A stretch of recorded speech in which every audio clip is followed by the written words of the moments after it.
In 1966, Time magazine ran a cover story asking, "Is God dead?" The cover reflected the fact that many people had accepted the cultural narrative that God is obsolete, that as science progresses, there's less need for a God to explain the universe. It turns out, though, that the rumors of God's death were premature. In fact, perhaps the best arguments for his existence come from, of all places, science itself. Here's the story.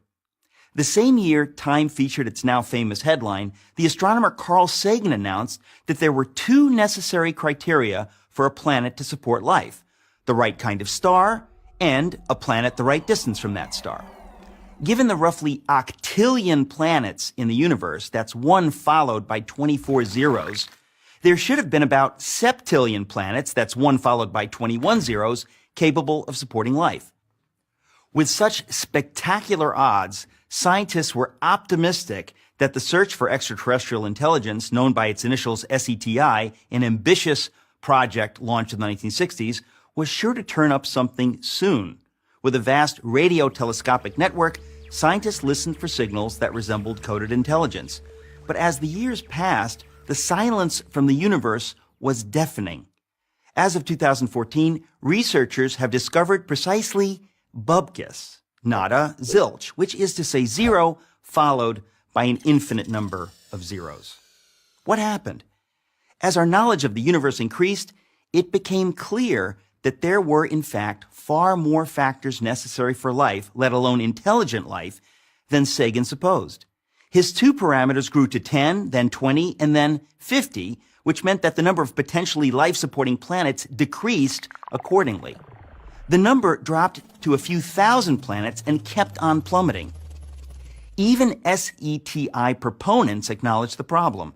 Peter Schenkel wrote in a 2006 piece for Skeptical Inquirer, a magazine that strongly affirms atheism, "In light of new findings and insights, we should quietly admit that the early estimates may no longer be tenable."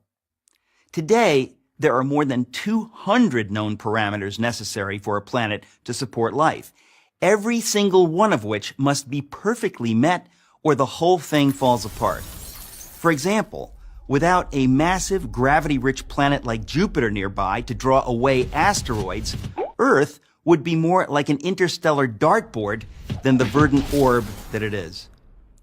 Simply put, the odds against life in the universe are astonishing. Yet, here we are, not only existing, but talking about existing. What can account for it? Can every one of those many parameters have been perfectly met by accident?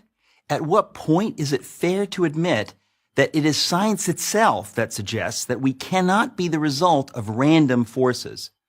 Doesn't assuming that an intelligence created these perfect conditions in fact require far less faith than believing that a life-sustaining Earth just happened to beat the inconceivable odds? But wait, there's more. The fine-tuning necessary for life to exist on a planet is nothing compared with the fine-tuning required for the universe to exist at all. For example, astrophysicists now know that the values of the four fundamental forces, gravity, the electromagnetic force, and the strong and weak nuclear forces, were determined less than 1/1,000,000th of a second after the Big Bang. Alter any one of these four values ever so slightly, and the universe as we know it could not exist. For instance, if the ratio between the strong nuclear force and the electromagnetic force had been off by the tiniest fraction of the tiniest inconceivable fraction, then no stars could have formed at all. Multiply that single parameter by all the other necessary conditions, and the odds against the universe existing are so heart-stoppingly astronomical that the notion that it all just happened defies common sense.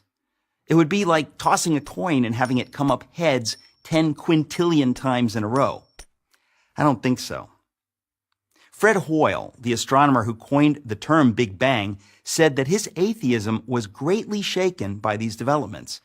One of the world's most renowned theoretical physicists, Paul Davies, has said that the appearance of design is overwhelming. Even the late Christopher Hitchens, one of atheism's most aggressive proponents, conceded that without question the fine-tuning argument was the most powerful argument of the other side.